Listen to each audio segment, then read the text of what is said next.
and as I said in my video, this relationship to the instruments is also a very physical and definitely embodied relation. So through the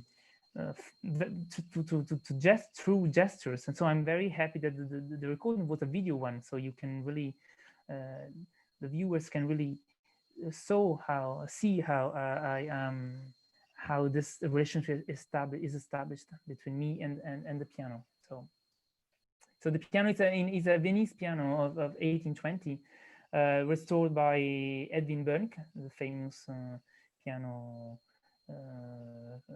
maker, so it's a very beautifully restored piano, a Viennese piano that has still the preciseness of the Viennese pianos, typical Viennese instruments of the from the beginning of the piano making in Vienna. And at the same time, this piano, I think it looks forward, because the roundness of this sound, the tenderness of its sound, as I think you could listen, look forward to a more romantic way of thinking and playing the music also. So this is a piano that has 200 years today, I think. So it's really 1820 to 2020. So it's a special moment to record something on this piano. Thank you, Luca. There are actually two thoughts that come to my mind. The first one is Reinecke's words on this sonata, because he says something funny and that is very actual nowadays. He's talking about why this sonata and the next one did not become so popular.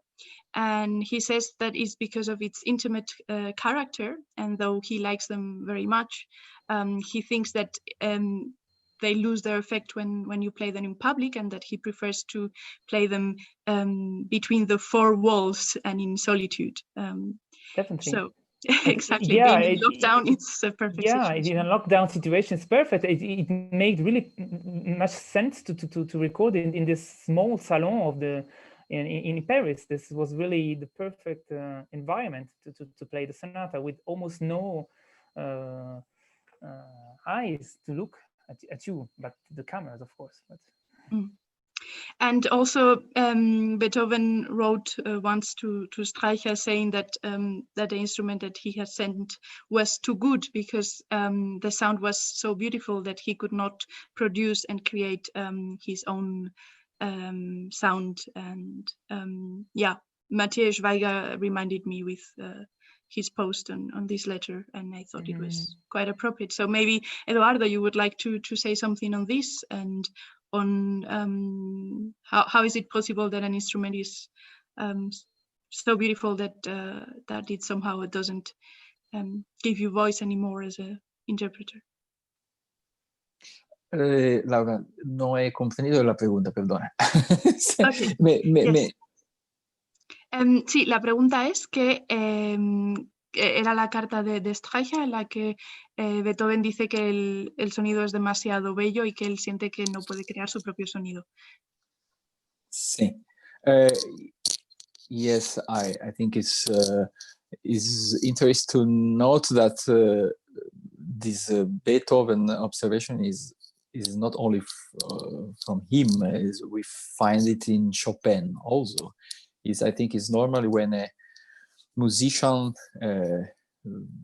of very high quality who wants to create his own expressiveness is normal to want more a flexible sound from an instrument more than a beautiful sound.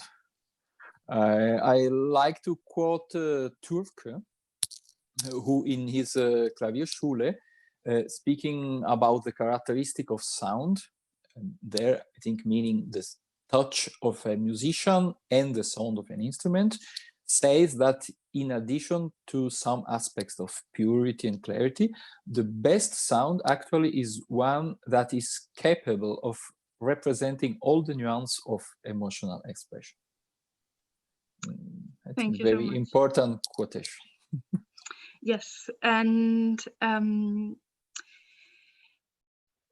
Yeah. So the last time that you were here, Eduardo, you mentioned this beautiful anecdote of when Sylvie asked you about the ethical component of Beethoven's and Beethoven's understanding of music. Maybe do you think you could try to summarize it a tiny bit?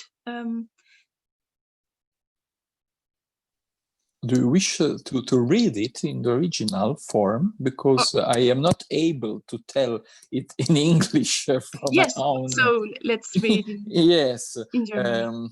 Maybe just one of the two. It's a record of Matilde Marchesi, a family of Dorothea von Erdmann, one of the most important how would you say, pupils of Beethoven. Nie werde ich vergessen, welch warmes und inniges Interesse Beethoven mir und den meinigen bezeugte.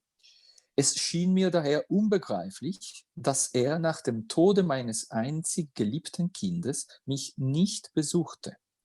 Nach mehreren Wochen erschien er endlich. Mich stumm grüßend, setzte er sich an das Klavier und fantasierte während langer Zeit. Wer könnte diese Musik beschreiben? Man glaubte Engelschchöre zu hören, welche den Eingang meines armen Kindes in die Welt des Lichtes feierten. Dann, als er geendet, drückte er wehmütig meine Hand und ging stumm, wie er gekommen. So I think we need a good translation. But it's, please. Sebastian, do you think you could more or less summarize what he was saying? Okay, I try. I think I have it here. You send me a picture of this.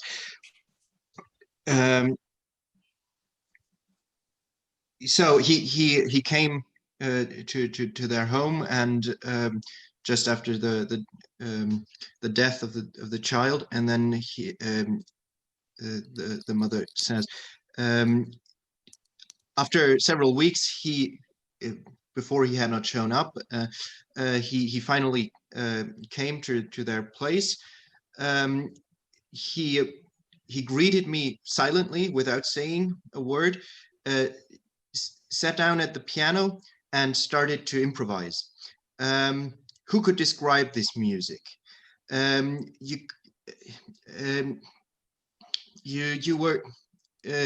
got the impression of hearing the choirs of angels, who celebrate the entrance of my poor child into the world of light, into eternity. Then, when he ended, he again pressed. He sorrowfully took my hand and pressed it, and left in silence as he had come. Yeah.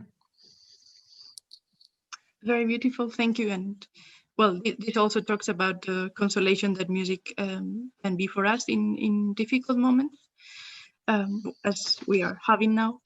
And yes, and the last time that we were here, I asked you when was the first time that you got the opportunity to play on a fortepiano. And now I would like to make another question to the four of you.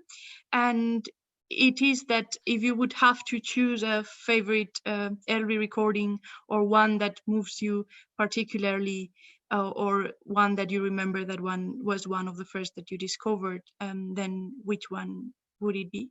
And I left actually 2 or 3 of them already in the chat, in case you want to hear them later at your place. So Luca, maybe you want to start?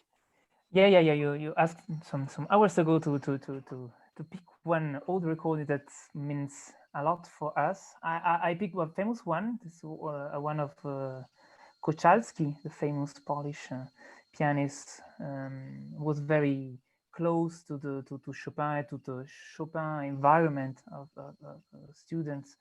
And so this, I think, was one of the first that I ever discovered when I was younger.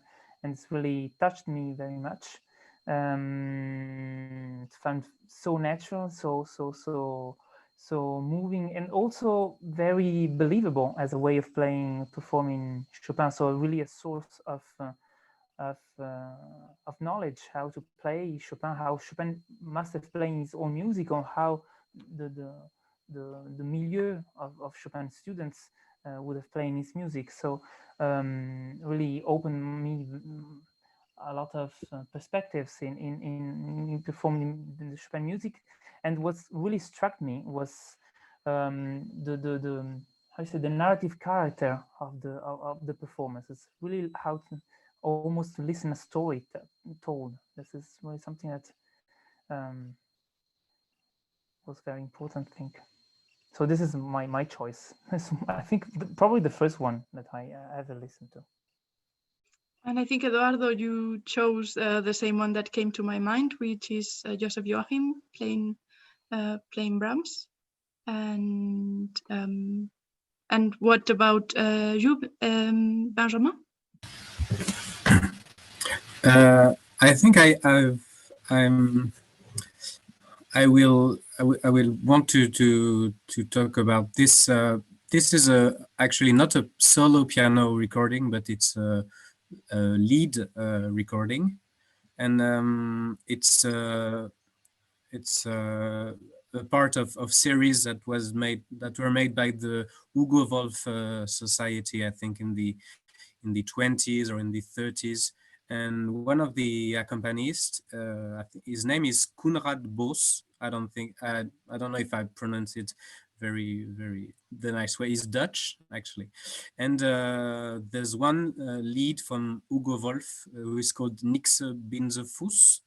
It's about some sort of supernatural creature in an icy river, and he really has a way to, at the same time, accompany and at the same time really create the musical space for the very theatrical ideas of Hugo Wolf. So I think he was born in 1870, something like that. But it's it's worth listening to also the question of the relations between instruments, old chamber music recordings, or between the voice and the piano. So there it is, Konrad Bos. And Sebastian? Well, it's hard to pick one, but as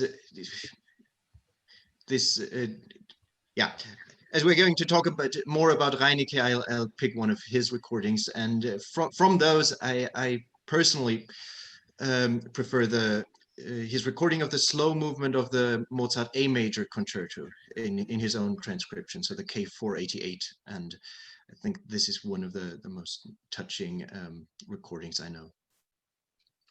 Thank you so much. Yeah, so maybe Eduardo, would you like to share with us why do you think these sources are so important for us, maybe for the students that maybe are not so used to dealing with performance practice? And could you just maybe summarize why this is important, and how would you recommend a student to work with these recordings? I hope to be able to explain it. I'm sorry really for my English. I hope you won't have to regret inviting me. But sure, at first, they are the recordings of the most important musicians of that time. And second, they are live recordings. And we know that before the invention of the cuts in recordings, recording session was like a real performance. I think in the mind of those people, playing for a microphone was not so different than playing for people, for listeners.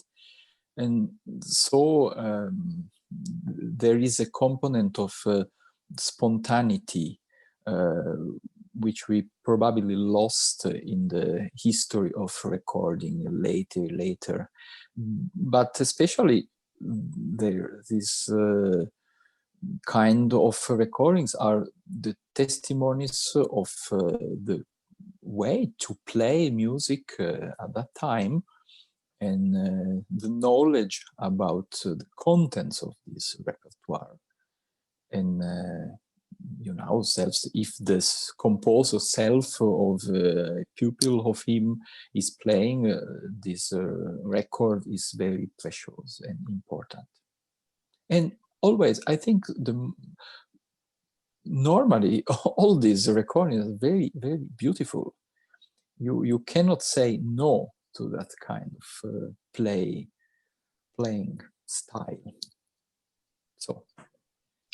And maybe Clive, you would like to tell us a bit about how do your PhD students react when they start trying to imitate these recordings, or when you teach chamber music, how is it for you? Is Clive still here? Maybe not. Ah, yes. You have to unmute yourself. Yeah. The business of imitating recordings is rather controversial, because people see it as just like a parrot or something. But it's actually part of a process of learning for the students. It's not that they are making this an end product, because pianists, violinists, all the students who are doing these kinds of things, there are physical differences in the way that you actually have to play this music, which are very, very difficult to achieve by other means. When you actually have to make an imitation which is as close as possible to what you're listening to, you begin to feel what it must have been like to produce those kinds of sounds.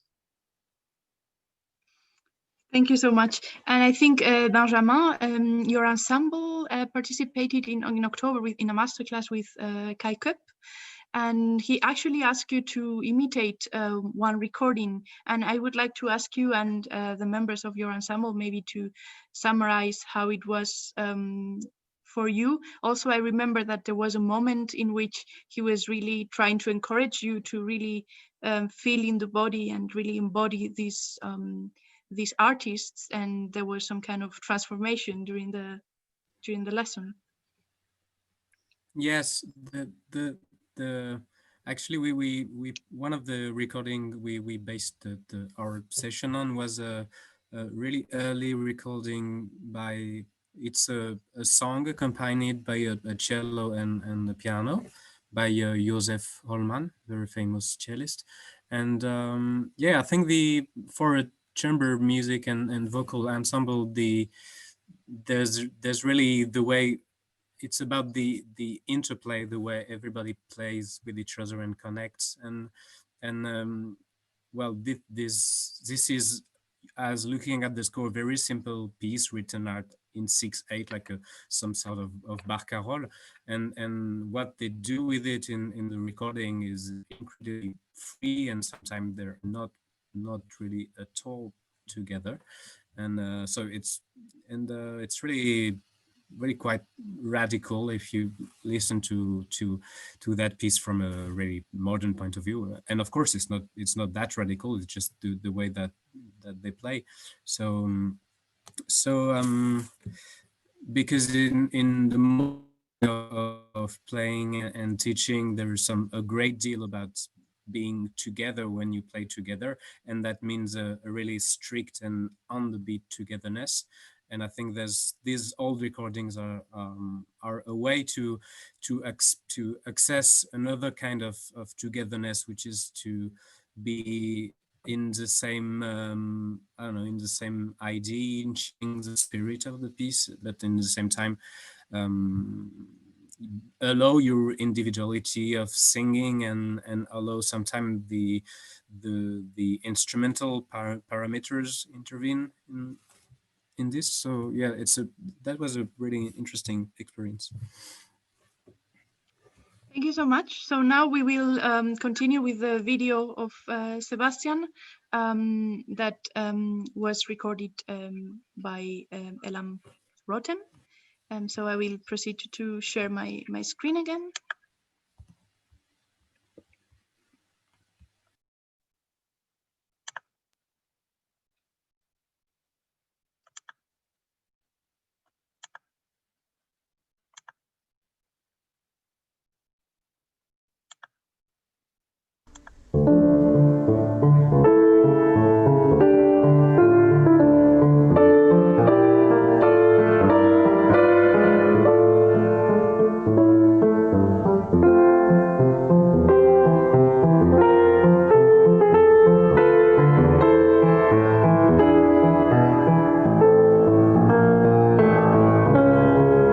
Reinecke was born in 1824 and became one of the most influential musicians and teachers in Germany during the second half of the 19th century. He was the conductor of the famous Gewandhaus Orchestra in Leipzig and had hundreds of students at the famous conservatory founded by Mendelssohn in 1843. When Beethoven died in 1827, Reinecke was, of course, only 3 years old, but still, he's the only pianist born during Beethoven's lifetime who made any recordings at all. In the 19th century, Beethoven's music, and especially so his piano sonatas, were at the focal point of almost every discussion on musical interpretation. Reinecke himself contributed to this sometimes fierce dispute about how to perform Beethoven in many ways. He edited Beethoven's piano sonatas for the first complete edition of his works, and therefore studied the manuscript, sketches, and first editions carefully. As a help for his students at the conservatory in Leipzig, he also published a practical edition with his fingerings.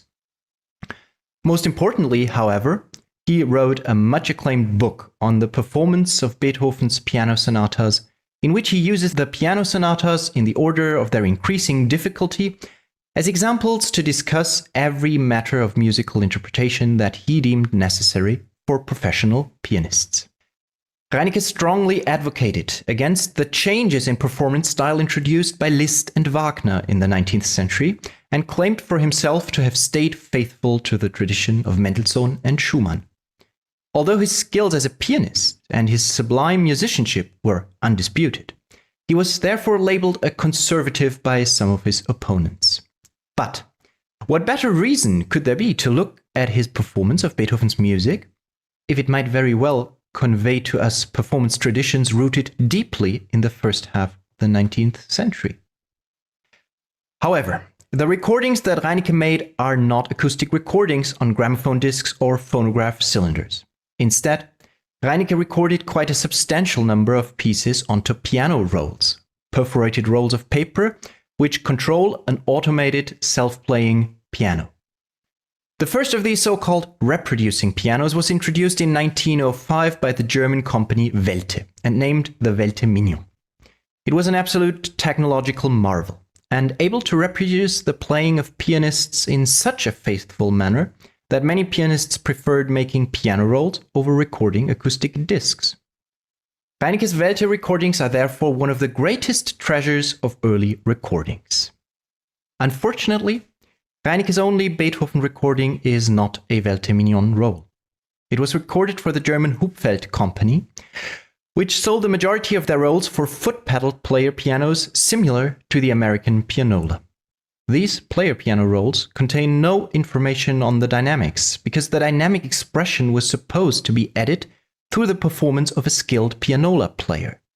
So basically, this roll only contains half of Reinecke's interpretation: his rhythm, tempo variations, and rubato. But without the other half, his accentuation, dynamic nuances, and subtle colors in tone, the roll gives a distorted picture of his playing.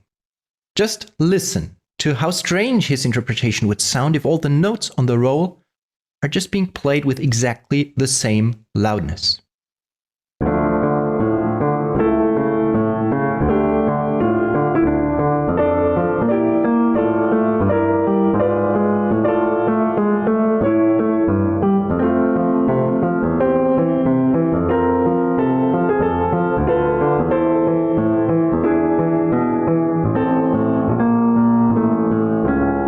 Still, there is a lot to be learned from the roll recording, and Reinecke's interpretation is highly fascinating. I studied this recording very closely, with the aim of understanding not only what Reinecke is doing, but also why. Here, of course, the instructions in his book were of great help. But even more revealing was it to learn to play this piece myself, starting with using his fingerings from his edition, and then step by step incorporating more and more aspects of his interpretation into my own performance. The more I became acquainted with his style in general and his interpretation of the Beethoven movements in particular, the more I felt motivated to try to reconstruct the missing parts of his interpretation, especially the dynamics, through my own playing. Of course, without an acoustic recording, there is no way of really knowing how Reinecke's playing sounded. And I would be foolish to claim that my own playing sounds exactly like Reinecke's when he recorded the piece in 1906. The only thing I can attempt is an educated guess, a rendition of the piece that tries to be as close as possible to those parts of Reinecke's playing which was preserved faithfully on the roll, and at the same time adds to it the missing parts in a musically convincing way, in the hope that a close understanding and even embodying of how Reinecke shapes time and rhythm of the piece would naturally lead me to a dynamic rendition of it that would at least be in style with Reinecke.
Thank you so much, Sebastian, for this very informing video.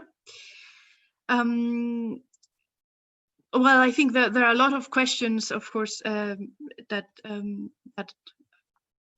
to our minds, and there's a lot of things to ask you. And please don't hesitate writing any questions you have on piano rolls that we can read later for Sebastian, or just interrupting us and asking all the questions you ever had about piano rolls. And just to remind everyone, the whole videos can be watched in the platform Ocast of La Nouvelle Athènes. And Sebastian, I think I can say that there's no 1 week in which I don't learn something new about piano rolls, thanks to you. And so thank you for this. And maybe you could explain us a bit in a general way how do reproducing piano works, and for the people who have never heard of this or have heard very little, maybe you can say some general words on this topic.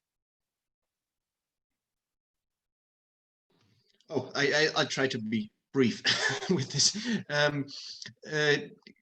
Well, the reproducing pianos were invented in the first and second decade of the 20th century by different companies in Germany and in America, and they were really capable of recording a pianist's playing faithfully regarding rhythm and tempo, and in such a detail way that we can really assume that even slight dislocations and arpeggiations are rhythmically faithful. And then, depending on which company we are talking about, there were very different means and technologies used for capturing the dynamic expression. And this differed from Veltimignon, which were probably using a more or less automated system of recording the dynamics and transferring it onto the rolls, where we can say that within the limitations of the machine itself, these dynamics are also at least resembling what the pianist plays. But it goes as far as other companies which just had some musical editors sitting in the recording room and making annotations to scores, or recording it with a machine, with a dial operated machine, trying to notate the dynamics, and then it was recorded by editors. So there is a huge variety of faithfulness here, considering the dynamics, but still they're interesting because the results were convincing, even where the dynamics are edited and not recorded. The idea, of course, was to produce a roll that sounds convincing and that sounds as natural as possible. And I think the big companies like DuArt or so also succeeded in this, and that means that listening to these recordings, they still convey a convincing image of the interpretation. But in this case, it was a bit more tricky, since Hupfeld is a company, as I said, that was specialized in issuing pianola rolls, and they did recordings of artists, but the reproducing piano was not their main business. They had one. It was not a great success, and really the vast majority of these rolls were issued without any dynamics. And in the case of this Beethoven roll, I have so far not been able to find any copy that was issued for one of the reproducing pianos. And even if I would be able to find one day, I think here what those rolls can tell us about the dynamics is much less than what we have on, for example, Reinecke's Veltimignon rolls. Yeah, I don't know if that is answering your question. Yes, very much. Yes, and another interesting topic about roles is roles as a source of analysis. And you recently made a presentation at the online symposium Early Recordings that was supposed to happen in London, with the title, "How can we or should we listen to piano rolls?" And in that presentation, you showed different recordings of a roll through the 20th century. And maybe you can tell us a bit about what you discovered when you compared the same roll recorded several times. Yes, the reason for this is there is a certain dilemma, I would say. Of course, as I said, some aspects of the interpretation are recorded very faithfully on the rolls, and those we can analyze easily by just measuring the distances on the roll, or converting the roll into a MIDI file and then measuring it digitally on a computer. But of course, that's not the only way of how we can appreciate and familiarize ourselves with these recordings. The much more natural way for us as professional musicians is just to listen to it, and by listening we can already ascertain so much knowledge about the interpretation that sometimes measuring and scientific analysis is not even necessary anymore. But of course, listening to it can be misleading if some aspect like the dynamics are either missing or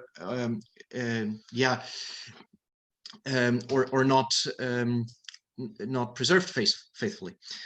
So that is and of course also, if you play these rolls on historical instruments, on historical reproducing pianos, the result differs widely due to the condition of the preservation of these instruments. So a badly preserved instrument will result in something that sounds quite horrible, and that sheds a very bad light on these recordings. So that's why it's indeed necessary to think of how to listen to them so that what you listen to gives you an accurate representation of the original performance.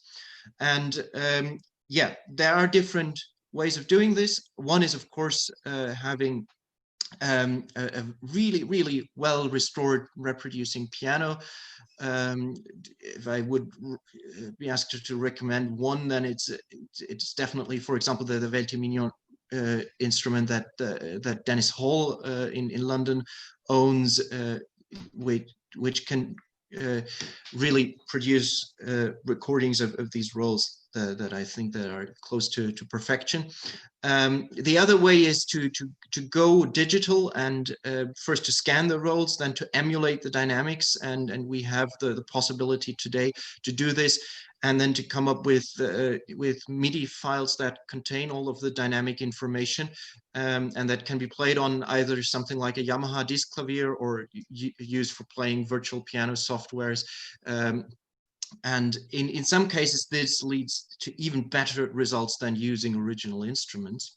Yes, and then the third way is what I did, and what I can recommend to every other pianist also, to try to play the things yourself, and develop your own approach to the interpretation and to the dynamic rendition of it by going through this embodiment process. Yes. Thank you so much. So one of the topics that we discussed recently was the perception of such important features like arpeggiation, dislocation, and untogetherness of the hands at the piano when listening to a roll.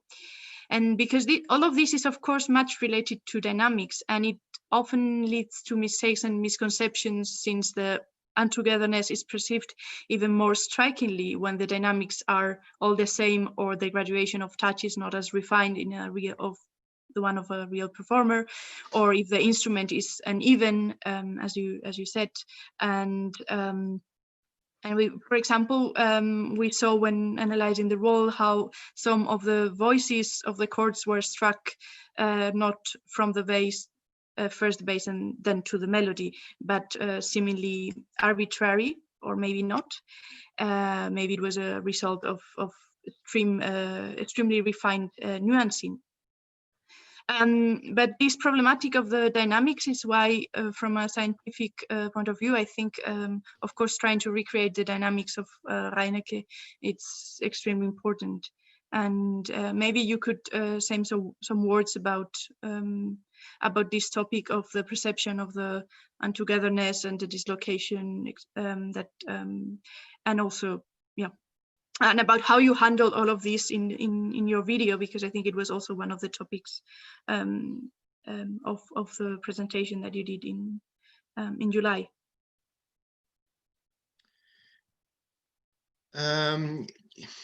Yes. Well, I think the matter with dislocation and arpeggiation is indeed that the perception of it depends heavily on how it's nuanced dynamically. On the other hand, of course, arpeggiation is something that also gives dynamic nuancing to playing, and we see that with harpsichordists, of course, and with harpsichord playing, and that is why, on the one hand, using especially Reinecke's interpretations, but also others of very old 19th century pianists who use arpeggiation heavily, like Grünfeld and others, and play them without any dynamics, just listening to the dislocation with everything played at the same level of loudness, is sometimes strikingly similar to some, yeah, to something we are used from hearing in harpsichord playing, and it doesn't sound so alien to us. But still, comparing it with, for example, the way we hear dislocation and arpeggiation used on early electrical recordings, and I think we really have to go as far as to the mid-1920s to really be able to judge this and listen to, for example, some of the electrical Kochalski recordings, or especially what I especially like in this matter is Vladimir Pachman, and to see how they deal with this, then we can start grasping what how important it is, especially for something like, where do you perceive the beat?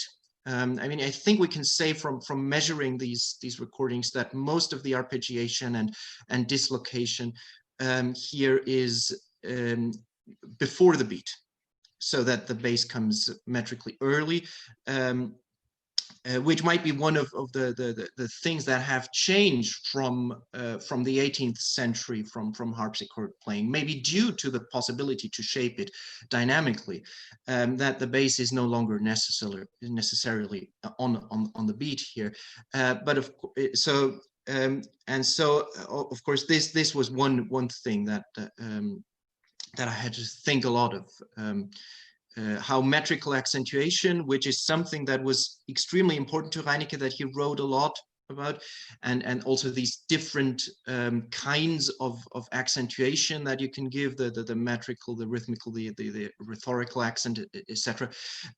How to apply this while keeping this way of dislocating and arpeggiating, and in which voices to do it, and whether to do it more with the bass or more on the melody, and this was something that was really fascinating to learn during this process of imitating the recording. Also, we discussed the fact that even modern pianists who play chords usually as together as possible start playing a bit untogether, even if they don't want it, and they try to correct it later in order to bring out some melodies. But of course, this is much smaller than what we hear in historical recordings. And I was thinking maybe Eduardo and Luca, you could also say something about this and about your experience teaching fortepiano to modern pianists in this respect. And just to give a few examples on these thoughts, I realized that many pianists, when playing on historical instruments, of course, start to sound more untogether, just because they have a worse control of the new mechanics, especially with Viennese instruments. And another thing is, how do you handle this topic of the untogetherness as teachers? And also, how much conscious should we be of this togetherness or untogetherness of the chords, of the hands? Of course, the fact of completely rolling broadly a chord is a more or less conscious decision, though sometimes comes as extremely natural and almost without thinking. And also, Sebastian, later, I maybe you can answer this question after Eduardo and Luca, that you said once that when you felt that because you were focusing so much about how to arpeggiate and play untogether consciously, this came across differently when recording this roll than probably if you would have just thought of playing it without trying to provoke this. And this is maybe some of the problems of reenactments and imitating recordings that this changes. So Eduardo and Luca. Luca, please, at first. If you want. Yeah, it's an interesting question, this of the dislocating of the not togetherness of the hands. In my experience as a fortepianist and as a ancient modern piano student and player, this came almost naturally when I started doing it. I mean, when I started freeing almost this possibility in my playing. So to find it found its path almost naturally, and this is more or less the same feeling that I have with students. That when I suggest them to try to play in a more free, in a freer way, or to really think about the left hands and the right hands in a more horizontal way, and to better understand the role of each hand. I mean, the left hands accompanying the singing part, for instance. That this comes almost naturally and almost without thinking. When sometimes there are some restrictions, some people resisting to this kind of things. It depends on their I think how they learn to play piano, how strong the imposition of teachers, probably ancient teachers, are. But this is, I mean, my experience. This is quite a natural thing, and yeah, this would be my answer for the moment, I think.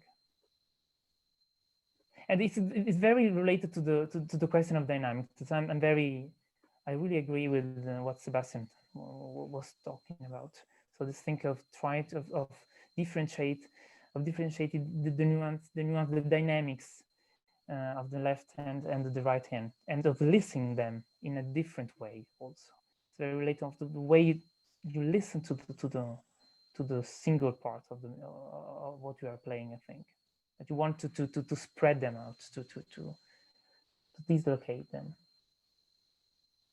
And Eduardo, would you like to say something, or was it? I agree completely with what Luca said.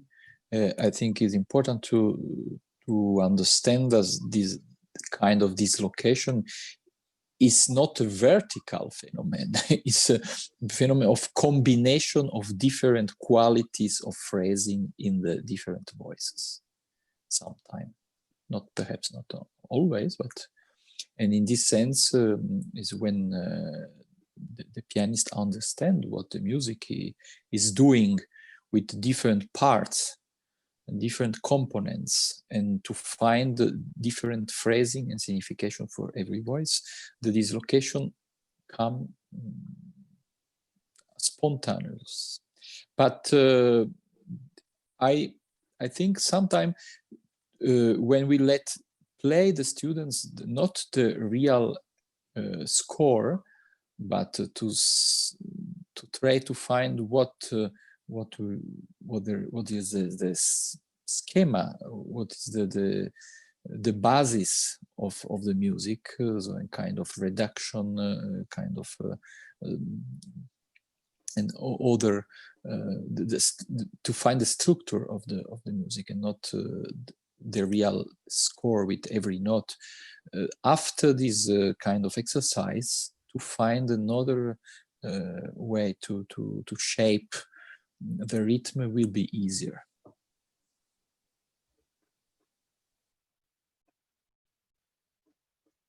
Yeah, Sebastian, do you remember the question? Yes, I think I do, but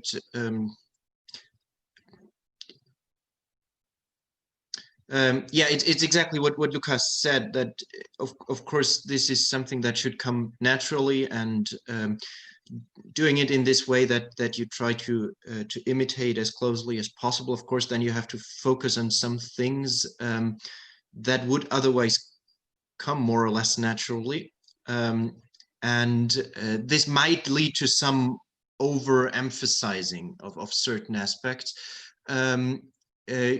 That is why it is important to try to come into this style also with just applying it to other music that where you don't have any recordings as role models. I think in this case I had done this process so many times before, and I think I had implemented this way of playing into my own style to a degree that I think I could anticipate what Reinecke was doing, and kind of blend it with my own natural way of playing, so that it hopefully doesn't sound too awkward and too artificial. But indeed, in some moments, yes, it is unavoidable that if you really want to recreate a certain way of arpeggiation or dislocation, that you might overdo it. Yes.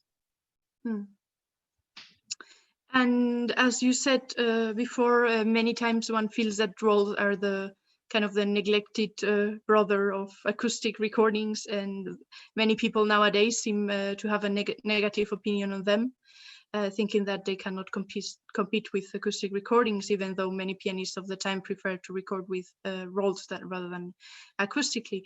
And since you had the experience of recording acoustically with phonograph several times, I was also part of second project. Maybe you could tell us a bit about how it was and what conclusions did you get, particularly regarding how do you also listen now to these early acoustic recordings, if this changed somehow your way of thinking, what the intentions and problems behind could be. Yes, I think for me, one conclusion would be that the more intention you can hear behind something, the more likely it is that it was really meant to be like this. Because that was for me the most important experience from this, that things that you were really planning ahead of doing so, things that are deeply rooted in your understanding and your interpretation of a piece, they stay even if you have to adapt to some circumstances of the recording process. Other things become more arbitrary. So yes, and of course, well, the sound of acoustic recordings, I think that we all know that it has so many deficiencies that in a way many things can are impossible to judge on these recordings. But interpretation wise, I think if we assume that the people recorded pieces that they really wanted to record because they were important to them and they knew the pieces very well, which is, I think, the case for most of the recordings, and that they were not just sight reading them and playing them just for fun, then I think what we hear is what they wanted us to hear in most ways. Yeah, well, just a punctualization, because I think that maybe for people who don't know how this process is, for example, you have to play, especially the left hand, quite loud and play with a bit or less of pedal. So that's what he was referring to. Yeah, so you can actually find the recordings that we made in the webpage of the project of Inja Stanovic. And yeah, as a researcher, you've made PhD studies at Bern University of Arts, participating in a project directed by Kai Köpp, and currently you are in another project in Bern. Could you maybe tell us a bit about it? Well, certainly. It's I think a very attractive kind of project that we just started a couple of months ago. That is not in the first place a research project, but that is aiming at communicating the research results of former projects. And the Bern University of the Arts has a long history of research projects related to piano and organ rolls. And the project is about communicating this to a broader public, an audience, to present it in a way that that it really reaches more people.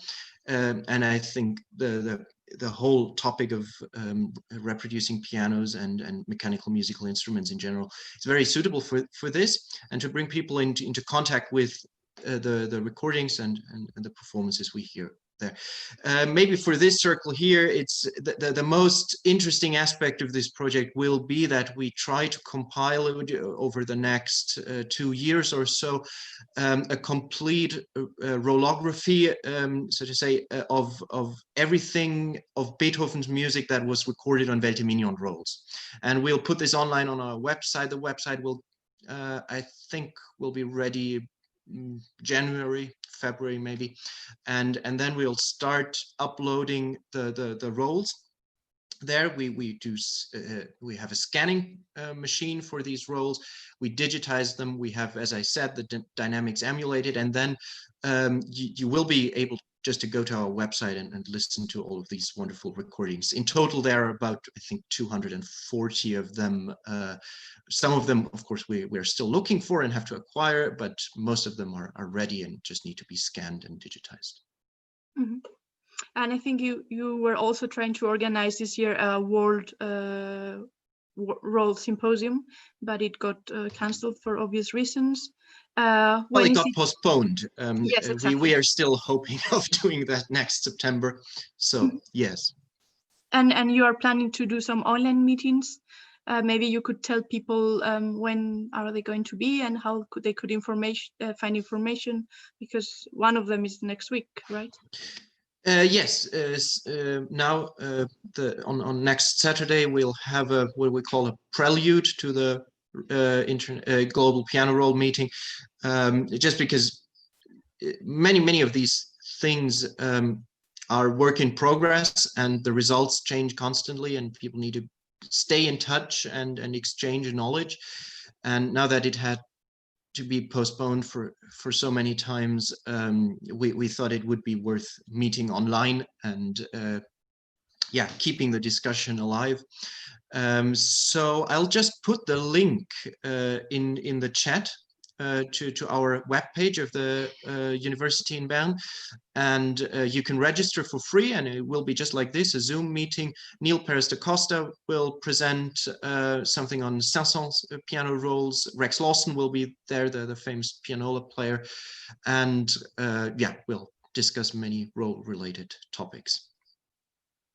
Yes, and coming back to the video, I guess this role is a very important source of study for your current dissertation. Did you find it and scan it? And the other question is that I guess that that finding roles might feel somehow like Indiana Jones from trying to search all of these lost roles, and apart from the complications that I can imagine in communicating to the collectors and telling them about the importance of these research purposes or roles that have been inherited, and etc. Maybe what are the most complicated situations that you faced during these years? Yes, finding the roles can be a treasure hunt. Yes, in this case, I was just fortunate. The role had not been made available publicly like so many others, which are on YouTube. Also, some of the lesser known Reinecke rolls are now on YouTube. This one I found in a museum, and the roll was in very good condition. I made a scan of it. It was a bit tricky to determine the correct tempo of this, but I'm pretty sure I got it about right. Yes, the challenge is that many of these rolls are still in private hands, with collectors, restorers, and so. And actually, I think if you know whom to get in touch with and whom to ask, and so I have faced very little problems of getting access to it. It's just about knowing where those rolls are. The only difficulty you can encounter is that, of course, for some people, dealing with rolls, selling rolls, restoring pianos is also a business, and they want to make money out of this. But actually, as long as this is, as you are clear that you yourself have no financial interest in this, and you're doing it solely for scientific reasons and for your own research, I have never encountered a situation where someone would have denied me access to this. Even people who are really, depending on these things to earn money on them. Mm-hmm. So it's a very fortunate situation, and now the exchange is going much further, and we can really. For example, my rolls, when I scan them to have the emulations done, I just send them to Australia, so they really travel once around the entire world to come back to me. And it's amazing. And about your dissertation, could you tell us a bit about your findings on Reinecke students, because he had a lot of them, and many times they also had other teachers. So I guess it might be also one can feel the differences first between them, and then also between them and Reinecke. maybe you can tell us a bit about this. Yes, well, Reinecke, of course, he had hundreds of students at the conservatorium in Leipzig. And there was this peculiar system in Leipzig that most students anyway had to take lessons with different teachers in the same subject. So most students had not only one piano teacher, but went to lessons with different teachers. So Leipzig was really not the place where they tried to make the students play just in the same way that the teacher did. And so to look for students of Reinecke who just play exactly like him is very difficult. And there is one student who is said to be to have come the closest to Reinecke's style, especially for playing Mozart and classical music, because this was kind of Reinecke's specialty, where he also stood out among other pianists of his time and had a special interest and probably a rather personal style of approaching Mozart. And then we have one who, his name is Fritz von Bose. He also became later a professor at Leipzig. Unfortunately, although he lived till I think 1940 or something like this, we also don't have any acoustic or electrical recordings of him, but only piano rolls as well. He would be the one where I would say that if we could hear him on a really good electrical recording, we might have an impression of how Reinecke sounded. But so far, I've not found any. Yes, and among the others, of course, there are many who had lessons with Reinecke and who knew him, who had probably heard him play a couple of times, but then were much more influenced by people like Liszt and maybe also Clara Schumann. Fanny Davis would be a perfect example. Fanny Davis studied first in Leipzig, as so many English students did, and then she went on to go to Clara Schumann. And I think what we hear on her recordings is mostly Clara Schumann's style and not so much of Reinecke, though they were not that far apart, of course, stylistically. Thank you so much for this long interview. As we spent so much time last week with knowing better Eduardo, Luca, and Benjamin, I thought it was fair to ask you so many questions. And to give a bit of oxygen, I will put a bit of music. Actually, the 3 of the Diabelli variations played by Edoardo Torbianelli, and maybe you can get a glass of water in between. And yeah, so I will share my screen again.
So thank you, Eduardo, for this moment of music.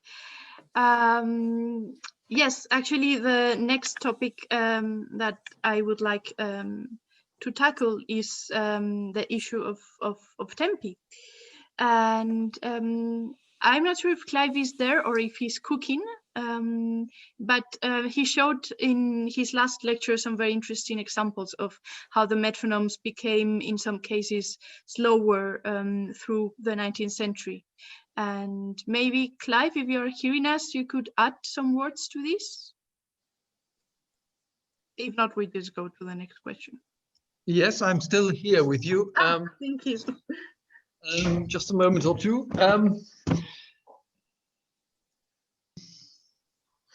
Put the video on again. So the changes of, yeah, I mean, there's a huge amount of evidence. Some of the evidence is discussions of these things in the journals of the 19th century, but a great deal of it is the metronome marks that were given by various people throughout the 19th century. I've just been working particularly on the Beethoven violin sonatas, and we have many editions of these, quite a few of them with metronome marks from the 1860s onwards. And there's a definite trend between the very early metronome marks given by Beethoven himself, given not for those sonatas, but for other works. The ones for these sonatas given in the Haslinger edition of around the 1830, by Czerny later on. Czerny probably contributed to those early Haslinger ones, but it might also have been Schuppanzich, who was alive at that time. The ones that he provided in 1846, often very much slower. The ones by Moschli's are often much faster than Czerny's. Absolutely fascinating differences there, but the later ones are all distinctly slower for most movements. And particularly Allard, the French editor, who clearly knew nothing about Viennese traditions, his are very, very slow indeed, produced in the 1860s. When we get to the 20th century, we have recordings, and some of these tempos continue to get even slower in the early 20th century. Thank you so much. I actually forgot to say that now we are in the round table, so everyone can unmute and participate, commenting on what we say, etc.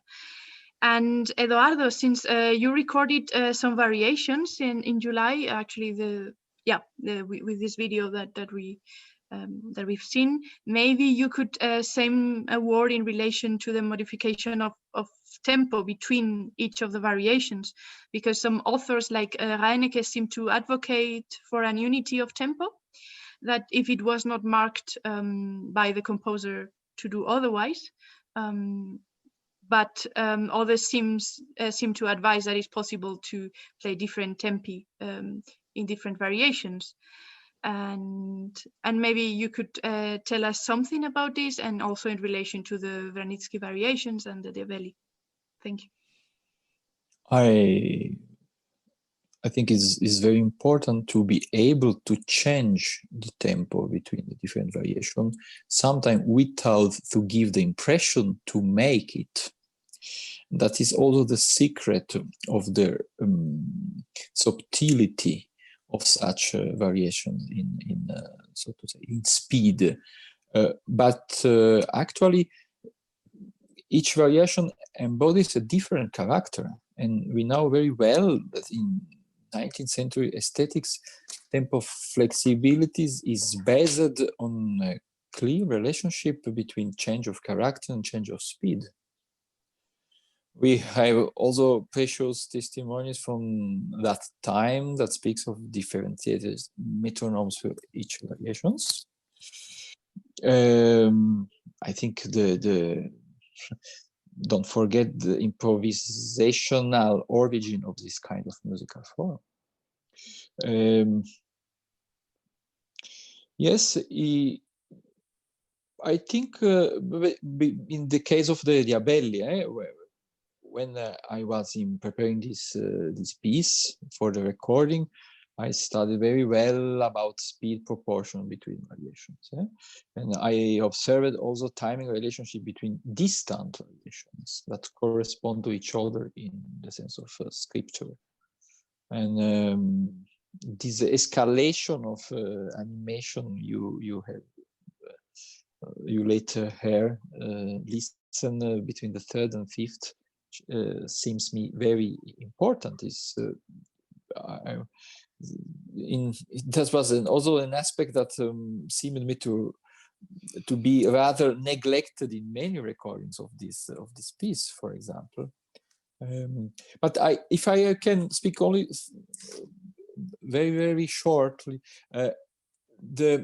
I have an observation that I came up to a few years ago, is often in modern interpretation, the theme is played with great neutrality. So in a kind of abstract way, almost as if it was an insignificant starting point for the variation, and this being the only real masterpiece.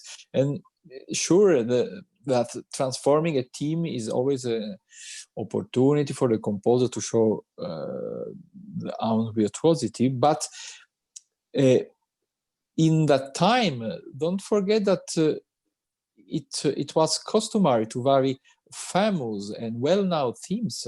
The themes that enjoyed great favor.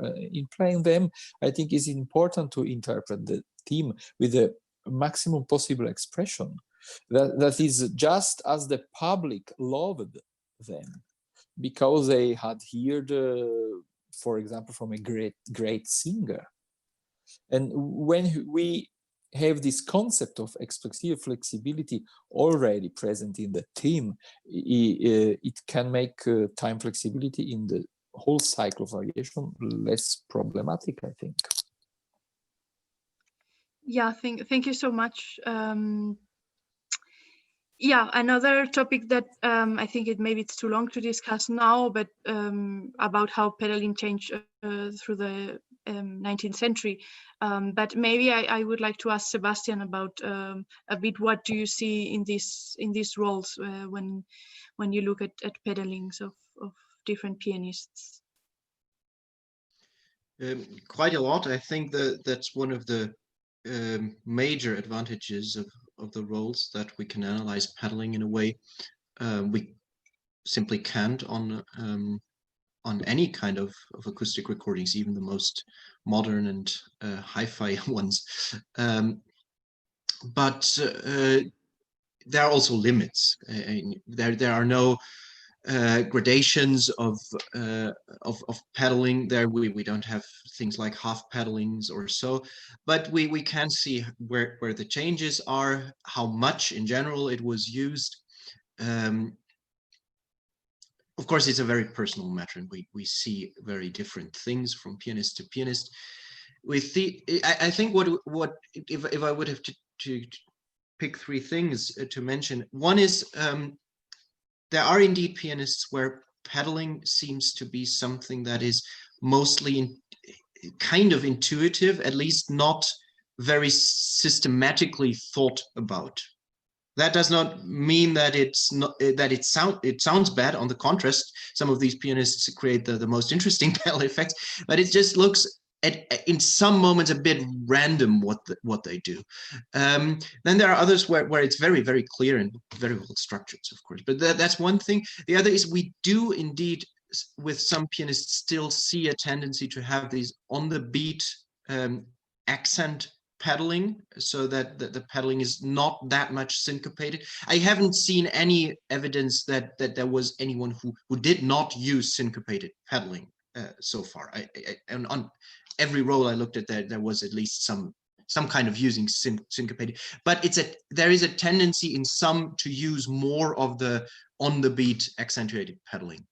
And then what you can see, that although there is a large use of pedal, even in music where we would not expect it. For example, Reinecke is basically through pedaling even slow movements of Mozart sonatas, and so with quite full and lush pedal. But there are still these moments where there is no use of the pedal whatsoever. So playing even complete passages basically without any pedal was still something that was within the realm of possibilities. Yeah, those would be 3 observations. Can I ask a question to Sebastian? What about the finger pedals? What about the fact of keeping the harmonies with fingers? Is it possible to see this kind of practice on the piano rolls, and which are your observations? It depends on the manufacturer of the rolls. Mm-hmm. We can see it with Welte. Also, to a certain extent, I would say with the duo art rolls, they look, although I don't know them that well from the technical point of view, but they look to me like they also preserved this layout of really how long was each key depressed. Other manufacturers edited not the rhythm, not the agogics, but the length of the notes artificially. Mm-hmm. And for example, in the Hupfeld case with Reinecke, I would not judge his finger pedaling there. But fortunately, we do have a couple of Welte recordings, and we can tell something. And it's everywhere. Yes. Not to the extent that you could just play all these recordings without any pedal at all. And not to the extent that we would do it maybe on the harpsichord or on very, very early fortepianos, but it's clear that it's still there. That's very interesting. Yeah. We have a question from Yena Sherry. Thank you. To Clive, actually, and is what do you attribute this slowing down to? So this slowing of metronomes.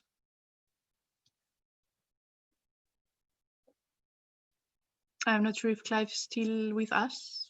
No, I'm with you. I will try to answer. I would think that one of the factors, almost certainly, is to do with the composer's reputation and greatness.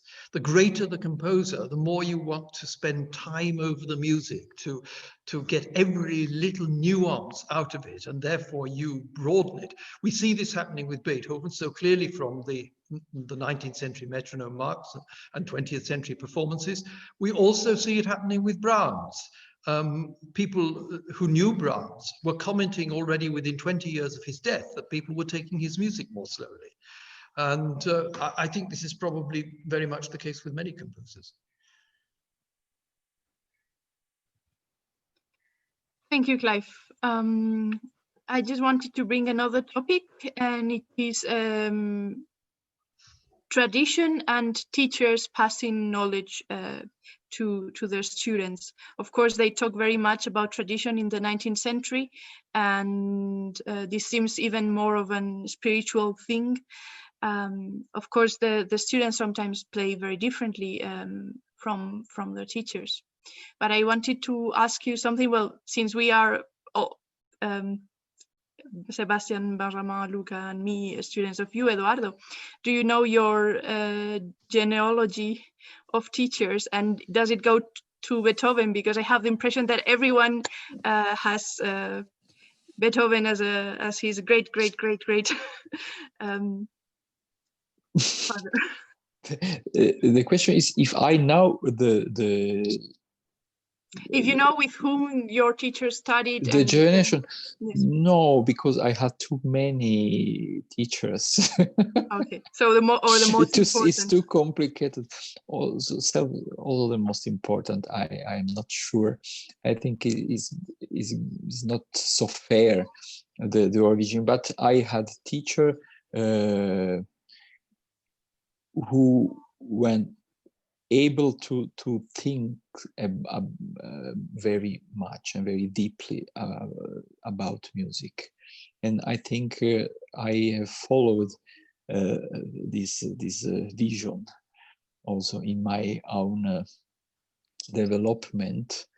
And you know, as being my pupil, ex-pupil, very ex-pupil, that everything what I tell you was not coming really from my former teacher. Was coming from years and years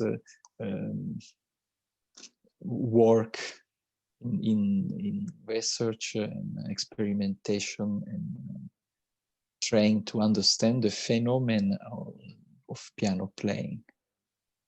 And I think that was also the most important characteristic of the big teacher in every moment of the history. And talking about teachers, I would like to ask to the four of you, but also to Clive or whoever wants to answer also in the chat, Aldo. If you could choose a 19th century pedagogue to study with him or her, who would it be?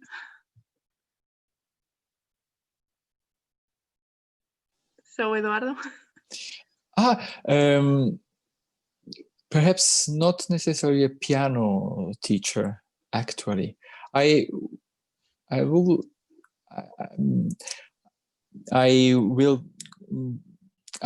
could be so glad to meet Monsieur Bayot. I feel a very special affinity with him. That's a very good answer, and I will actually quote him a bit later. And what about you, Sebastian? Would it be Reinecke or someone else? Would you prefer least? No, I think actually it would not be Reinecke, simply because of course I would love to hear him and to attend his classes, but he was probably not the most inspiring teacher. So no, it would be someone who really enjoyed teaching. I think Joseph Joachim would be a great choice, but he would not accept me because my violin skills would not suffice. So, but I think actually among the pianists, Leschetizky would be amazing. Yes, definitely. Luca and Benjamin? I think Benjamin left. So okay. Yeah, I don't know. I mean, I would like to say Chopin. Maybe I would like to take some lessons with Chopin. Allez. Yeah, it would be a good experience. I agree, though you have probably to save a lot of money, but probably yeah. Yeah. And what about you, Clive, or others? Now he's gone. Okay, definitely. Okay, so maybe we can pass to the next question. And yeah. So if I remember, it's actually a double question. If I remember correctly, Eduardo, once in a Klassenstunde, you showed us some excerpts of, I think it was Leopold Auer, and talking about the importance of students and individuality. Correct me if I'm wrong and if it was someone else. And how can we as artists today still preserve our own individuality and at the same time be inspired by recordings or written sources? And to summarize, how can these sources be liberating instead of constraining? And how do you handle this topic as a teacher? And then the next question would be about Bayot, because as you know, he talks about two different kinds of tastes. One is the natural taste, and the other one is the taught taste, so the taste that can be learned. And about how do you handle this? I think the most important is to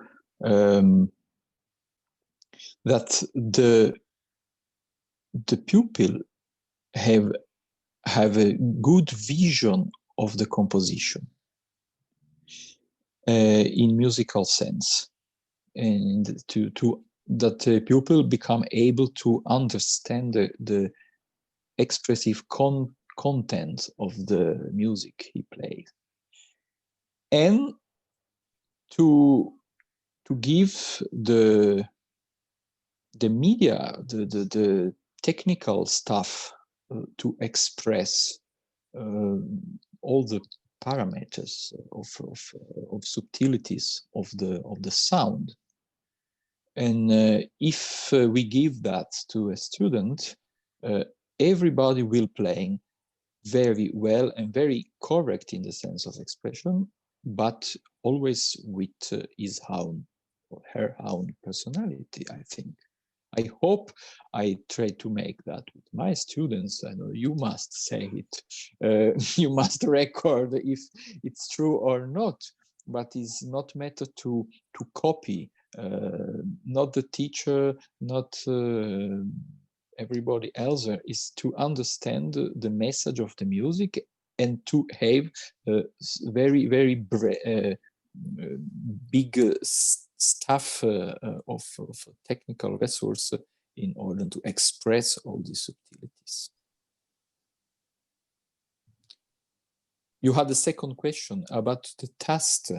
Yeah, the taste, and about how can you educate the taste, and about these two different kind of tastes, and maybe if there are also some modern piano teachers or chamber music teachers, maybe you could also say some words about the differences of what we see sometimes in sources, what we see in these recordings, because for many modern musicians this sounds like out of taste somehow, like of bad taste. And for example, untogetherness of the hands, portamenti, and so of course, if anyone wants to participate, saying something on this after Eduardo.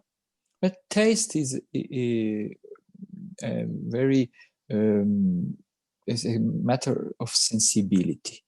But in order to develop how you can say a broad vision of taste, I think it's important to recognize the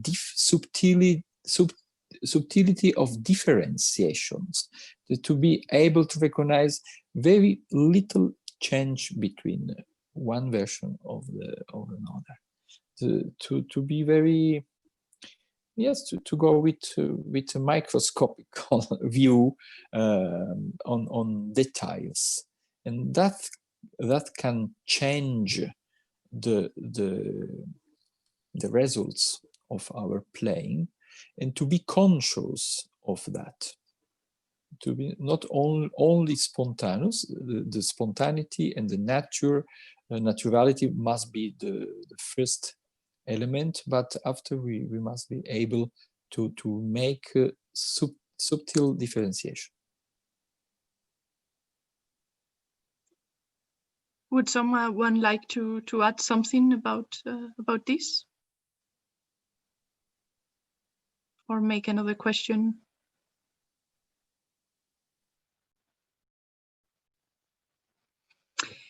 Yeah, so I think well, I think we are almost at the end. Actually, the Reinecke also in his book on Beethoven, and in his autobiography, he writes about some interpretations that somehow became iconic during the 19th century of Beethoven pieces, and he names such different people as Mendelssohn with the last Beethoven sonata, Liszt with the Moonlight Sonata, and Joseph Joachim with a violin concerto. Maybe Sebastian, could you read the two lines on Reinecke, on Joachim's interpretation?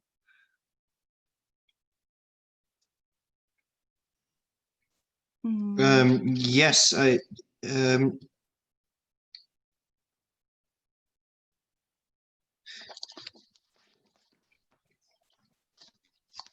he says on Beethoven, I'll read just the German sentence first in the original.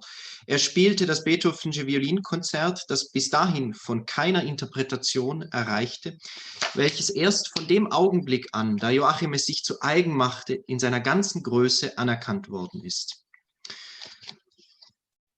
So what he says is that until Joachim tackled the piece, no one else has really, in his opinion, done the work justice and reached the level necessary in understanding this piece. And he says then that only from the moment on that Joachim performed it, and that he appropriated this piece and he made it his own, others were able to see the full greatness of this music. Thank you very much. And luckily we cannot hear Joachim playing the violin concerto, but I will leave you with another beautiful recording of, in this case, Marie Soldat playing Beethoven, the F major Romance. And then I will, after the recording, I will pass the word to the public completely, and I will see if there are some remaining questions in the chat. But I would like maybe to finish with a poem, and which is of Emily Dickinson. And I'm sorry for my English declamation, which is not the best, but it's the following. I never saw a moor, I never saw the sea, yet know I how the heather looks, and what a billow be. I never spoke with God, nor visited in heaven, yet certain am I of the spot, as if the checks were given.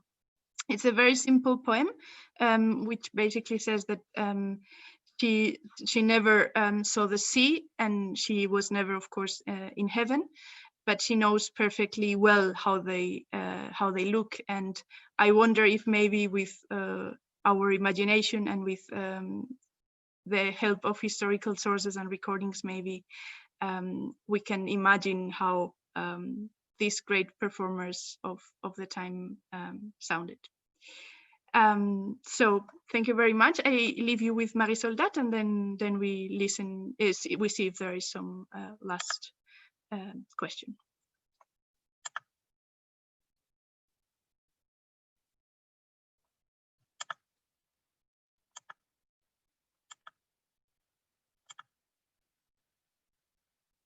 And by the way, a very last thing, apparently because we had to restart the Zoom meeting, then all of the links got lost, but maybe Sylvie, you could send them to maybe we can make a list of the links and of the names that they asked and so on, and send them to the participants.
I stop it here and go back to see if people have questions. Especially Luca and Sylvie were asking me if people have questions for Sebastian and roles and so. And I will look through the.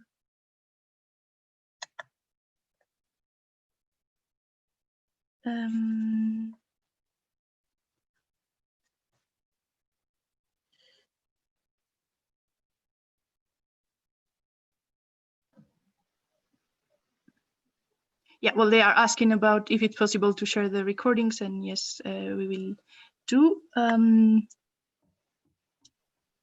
Yes, Benjamin asked, did someone try the role on one of these German pianolas?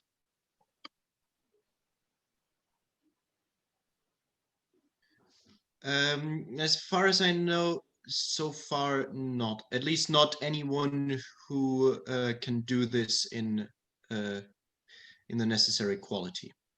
But I think we'll soon have a chance of Rex Lawson playing this role on his pianola. Great, looking forward. Though I must say, then in the end, it's not important whether this is a German one or an American one. Actually, I would advise against using the very early German models. The first issues of these rolls were made for early models that are that have some disadvantages. But to use them with a standard pianola, then you can come to a very nice result if you have a really superb pianist. Then Jérôme Berthier says, great playing, Sebastian. I would have a question about the physical aspects of imitating, Smiley. Jérôme, are you with us? Would you like to make the question, or should Sebastian just talk on this? I think he's not here, so maybe you can just say something. I think he left, yeah. Or then maybe you could.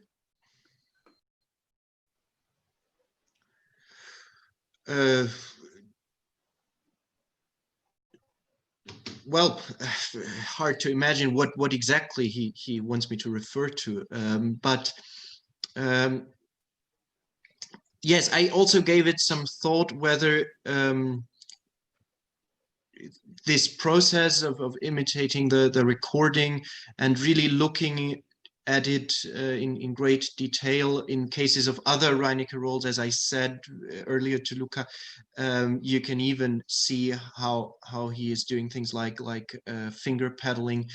Whether this also brings me closer to his physical approach of piano playing. Well, I think that is the most personal part of piano playing, the physicality, and I would say in most aspects it's still mainly my own way of playing piano that we see here from the physical aspect. There are some things, not so much in this piece because it's not technically demanding so much, but in more difficult pieces where if you want to achieve a certain result that you hear or see in the recording, that you really have to change your technique just to achieve this, and there you might come to solutions that are quite close to what they did. Yes, it applies a bit more to the virtuosic repertoire, I think. Yeah, Mark Bailey commented, many of the deficiencies of acoustic recordings, at least in terms of playback, can be addressed through the use of the right kind of playback equipment. It does require a studio, however, and several thousands of dollars to invest in its setup.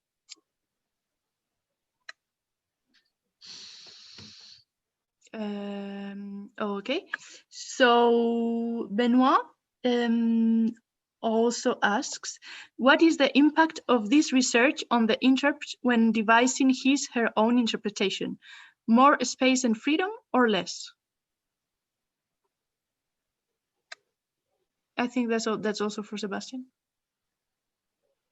Oh, well, I would almost like to pass this on to Eduardo or Luca, who have much more experience in teaching this stuff. I can only talk from very limited experiences with, I think the more practical the approach is, the more freeing it is also. Of course, if you do it in a very analytical way, a very technical way, it can be limiting at first, yes, and then you really need to go through this process that also Clive said that it's not yeah, that it's not the goal, the actual goal to just achieve this copy, but to go beyond that. Yes, but I had very good experiences with working with younger piano students at the university, and just let them use these roles. For example, with a Yamaha disc clavier, where you can really arrange the roles in a way that you can play with one of these historic pianists. You can, for example, use Reinecke's left hand and then play the right hand yourself, or vice versa. And with this very, very direct practical approach, and then maybe with doing this for the same piece with different interpretations, that within maybe 30, 40 minutes, a student becomes acquainted with 3 different ways of playing the same piece, but in an historical style, and really learning to do this himself, then it's absolutely freeing. Yes. And the results are astonishing, how soon a student can change his personal attitude towards a piece.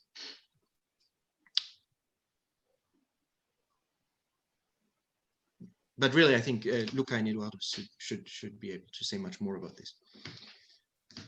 Sorry, I missed the question. Sorry. I think it was about. I think it was kind of related to recordings, but maybe not necessarily. He just said that how this research can free yourself or constrain yourself. Yes, that's a good question. I enjoyed the answer given by Sebastian. Yeah, it's also a matter of exploring different things. So things that maybe you would have done without the sources, or without this strategy of imitating them. So it's a process of learning too. So basically, yeah. Okay, and Eduardo, would you like to add something, or no? Why not? I think this kind of research is not the only one we can follow in order to have some results of interpretation so near to what we listen in these recordings. The process is bigger. It is very important to make this kind of research very deeply, but the ability to play in that way is also the consequence of other kind of experience. I think really also an experience of creativity, improvisation, knowledge of the composition, many other aspects who can conduct to this kind of final results. But is this consciousness, this scientific way to analyze is very, very important. But it become wrong when we lost the freedom of this process. But the good freedom is not the it's completely arbitrary way to play. This is sure. Absolutely. I saw now that we have Olga Pashenko with us. Hi, Olga. Are you there? I just want. Hi. Oh. Hi. Hi. Yes, related. Well, as you are also teacher, professor in Amsterdam, I wanted to pass the question to you, and in general about research, how, for example, listening to early recordings can be liberating or constraining with the students, but also, of course, historical evidence, and how do you deal with the matter of at the same time individuality of the student and historical evidence. And yeah, thank you. I hope that you are doing well even in these difficult moments. Well, thanks to everyone for this wonderful evening. I'm enjoying a lot. I think everybody does. Nice to see everybody too. Yeah, in my experience, there is always some shock coming from presenting a historical recording to, let's say, modern pianists who come to my class as well. And I think shock is, in this case, a very good psychological method, you know, to to sort of dive into this topic. And I do ask occasionally to try to copy some of the recordings, just to sort of feel it from the physical point of view, how it is to play in such a way, how it is to displace chords and to roll and things like this. And some students, they do show enthusiasm, and some are in such a conservative tradition that they are really, they have a problem to even try to roll a chord because they're already afraid. But in the end, I think after some time, everybody's sort of understanding changes a bit. So yeah, I think it's very important to read about things, but also to try to do them practically, let's say on the piano, on the fortepiano, whatever. Sorry, what was the other aspect of the question you asked? No, it was just about, I think you answered it, about the individuality of the student and Yes, in relation to this, yeah. So the individuality, I think, is presented in a way that all of these displacements, let's say, or arpeggiations or whatever tempi changes, they are actually coming from the wish of to be expressive. So the demands of expressivity and the way our ancestors dealt with it. So how to make something be in the character that you want. And I think that's exactly the way where the personality of a student can be very well seen. It's the way how he displaces or rolls the chords, or which tempo he takes, and what aspects of a, let's say, variation he finds interesting enough. I would actually love to hear if there are some piano players, some modern piano players, and if they would like to give their opinion about how they hear these things. But I guess already the fact of being here, maybe it's a proof that you are, already somehow familiar with these things. But if someone would like to talk, I would really be happy to hear from the other side, how crazy does all of this sound, or logical, or beautiful, or not.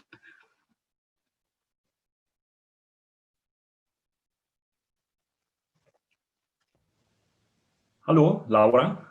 Yes. Here is Davide. Hello, hi to everybody. Hi, thank Davide. you for It's so nice nice evening, to see you again. and thank you for having the opportunity to see you, friends and colleagues, again.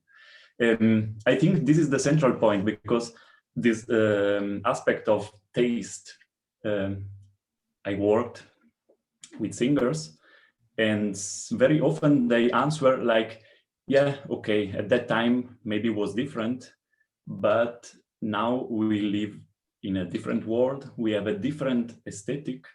So for me, it's impossible to change. I would never sing like Adelina Patti, like Tetrazzini, or other many famous singers. And the same problem happens with modern pianists and with historical informed pianists. So some of them just react like, I agree, I understand, but I don't like first. And it's impossible to do that nowadays because we are different. And then I think this is very important, because since music is the way we use to express emotion, so also the relationship with human beings now, with the society now, but also at that time, human beings like composer and pianist at that time with their own society is, I think, so much important to understand. And I don't know if you have any suggestion to some studies according to this problem of, as I said, emotions at that time and emotions related to the society.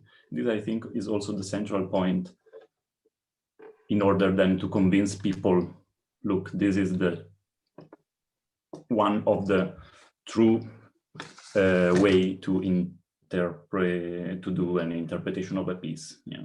So dealing with emotions. I think it's a very complicated answer to do, but I still don't know if there's some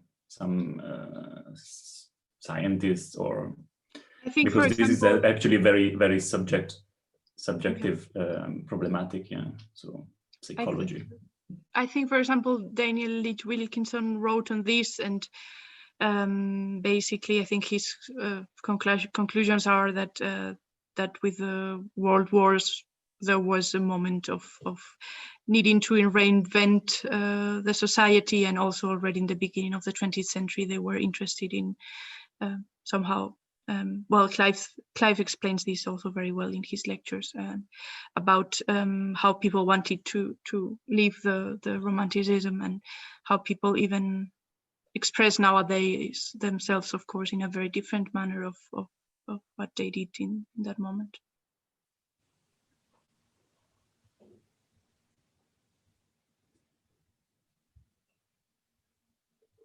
And Yenna Sherry, she asks, are there any piano rolls for sonatas or music that other instruments could play with? And Sebastian can answer this, but I just wanted to say that we actually in the cello meeting, we showed one of these experimentations with this, because our cellist was locked down in Madrid, and he did not have a fortepiano player to play with. So he played with a role that is attributed to Enesco, but though we don't know if it's actually him. Yes, there are many more of these roles. They're fascinating. They were not a great success, because people who wanted to be accompanied by a automated piano, they probably preferred to be accompanied by a pianola player who could also react to their interpretation. So in the end, we have a lot of accompaniment roles for pianolas, and but they contain no interpretation, so we don't learn anything from them. And Welte and Duart did record some accompaniments where there was certainly also a soloist present when they recorded this. So, and as fascinating as this is for us today to study, of course, it's also quite limiting to play with this, because then you really have to adjust your performance to what your accompanist is doing. But as a practical experiment, it is extremely fruitful, and we did this with a couple of these recordings. The most interesting are probably those one did by Welte in, I think, 1908, because they did them for the English market and had some of the famous chamber music teachers from the Royal Academy record them. And they play in a fascinating, quite old-fashioned style. Thank you, Sebastian. There's another question from Sandra Brown, I believe, from Salamanca. I hope you are doing fine, Sandra. Could you explain a little bit more about how the pedaling is mechanically possible in the reproducing pianos? Is the pedal action physically reproduced by the pianos? Reproducing, okay, yeah. Yes, everything is reproduced physically in a reproducing piano. So it moves the entire action of a piano, and the pedal is moved, the pedal action is moved in two ways. We have two ways of building these reproducing piano, either with a built-in system. There it's a small bellow that operates, and it's controlled by perforations on the roll, which simply says on, off, and then the bellow moves, and the entire pedal action responds to that. So it's very straightforward and quite simple. And this is one of the less complicated things on the piano rolls to decipher the pedal operation. But of course, this is is very rough. It only says on and off. Then we have another question from Javier Escalona. He says, I had last night a little discussion with the pianist of my trio. She claimed that all these techniques, such as arpeggiato, hands not together, etc., are not used anymore because the modern pianos don't need such things, and playing modern is already good enough to make it sound good. So basically, that this performance practice shouldn't be applied in modern instruments. What do you have to say to it?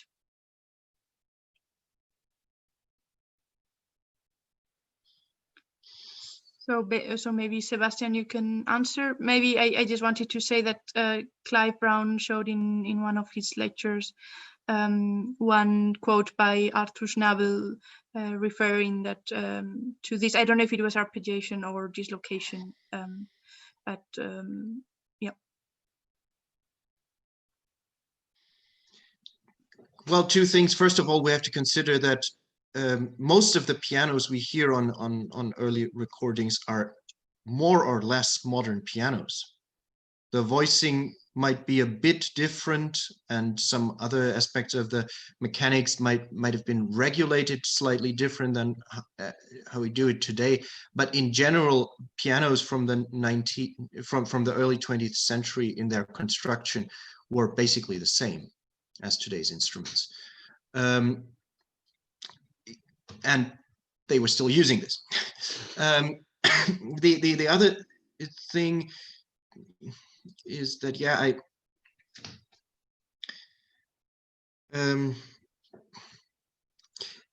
has something to do with that we are talking here about expressive devices that work on that work with timing.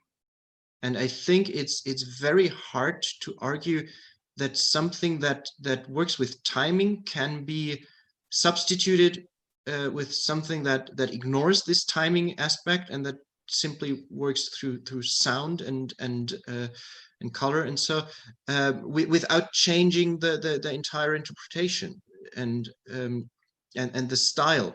So it's simply, in my opinion, not the same. Some of the things that they do are simply impossible and to do when you leave these things out, because it forces you evidently also to change the way you shape time. You shape the rubato. The rubato they do is depending on the way they arpeggiate and dislocate the chords. It's inseparable. Clive is back. Did you hear that we quoted you? I just want to add a little bit of to what Sebastian said there. I mean, I absolutely agree with everything he said. I think it's also about making the instrument more singing. Thalberg talks about this, about how you have to go against the nature of the piano to make it sing. And when you use arpeggiation of various kinds, you connect things in the same way that portamento in string playing connects things. And I do think that that's an element in this. Yeah, sounds logical to me. Also, before they were asking if this could be connected. How do they? I won't find now back the question, but it was something like, how do you think that society changed it, and how our emotions change it with the people back to the 19th century to nowadays? And if that had a repercussion in their playing.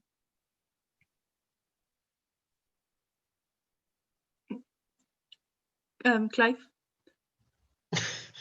Well, it's really complicated to try and understand how people thought in the past.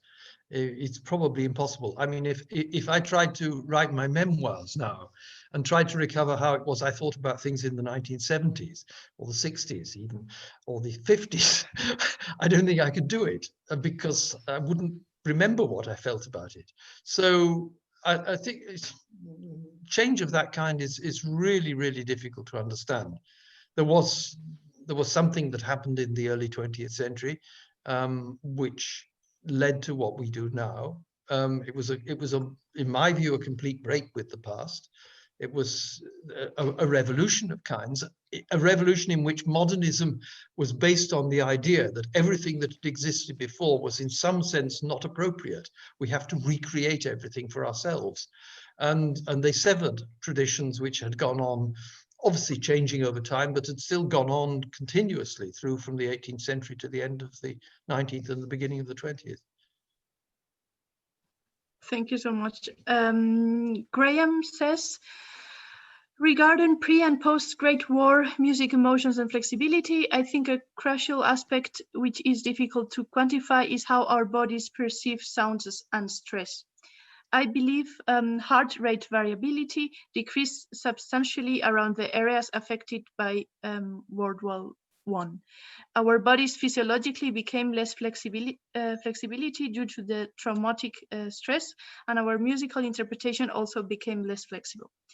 Therefore, body awareness and body-oriented approaches is important to connect with 19th century interpretation with the free body.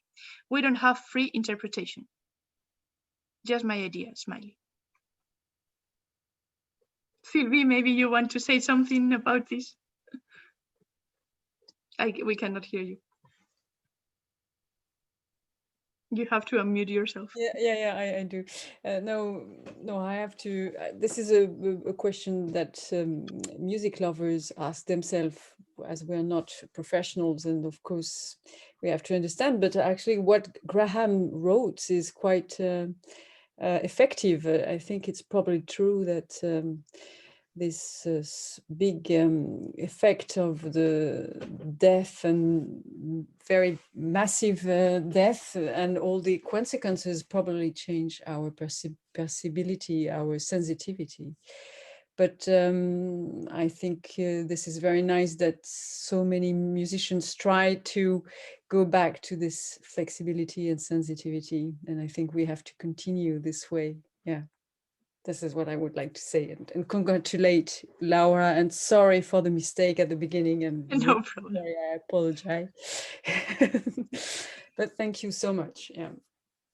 Yeah, thanks to everyone that stayed here, and I think this is a good conclusion. And just to say that, as I said in the beginning, this will be some kind of series that won't happen every Sunday. Yeah. We will leave some Sundays free, and we will alternate between French and English, which will also make a selection of who comes and who doesn't.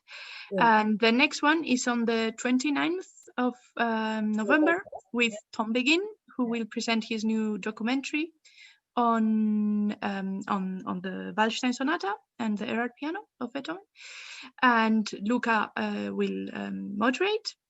And then we have another one on the 6th of December with Sebastian Bausch, with myself, and with Johannes Gebauer, and with Kai Köpp. You can actually watch our videos. It will be on Brahms and Schumann, and you can already watch our videos if you want in the Ocast platform. And to finish, before Christmas, we will do another one on the Parisian pianists like Chopin, Liszt, Kalkbrenner, etc., and also the cellist Franchomme. Because we released a CD actually in January of this complicated year. And or was it last year? No, it was in 2020. Okay, yes. Yeah. and La Nouvelle Athènes is releasing a new CD with Fernando Caida Greca and Eduardo Torbianelli that will be released on what day? On the November 20th. It will be next week. Yeah. Okay. So if you want to buy a present to your friends and for Christmas and you don't know what to do, you can of course And we hope buy to some of the discs. Yeah, and we hope to gather also Olga for this discussion because she participated. Oh, of course. Sorry, Olga. Yes, of course. Yes, I did. Parisian pianist record. Yeah. Yes. Thank you very much. Yeah. Okay, so thank you very much for this long evening that started with turbulences, but we arrived safely to Goodbye, Paris. everybody. Bye. Thank you. Congratulations, Laura. It was really well prepared and very Thank nice you. discussion Thank with you, Sylvie. everybody. And thank you for being present in this big collective project. And you're mostly welcome to come back. Yeah. Thank you. Yeah. Bye-bye. Thank you. Bye bye. Bye. Goodbye. Thank Bye. you. Thank you so much. Bye bye.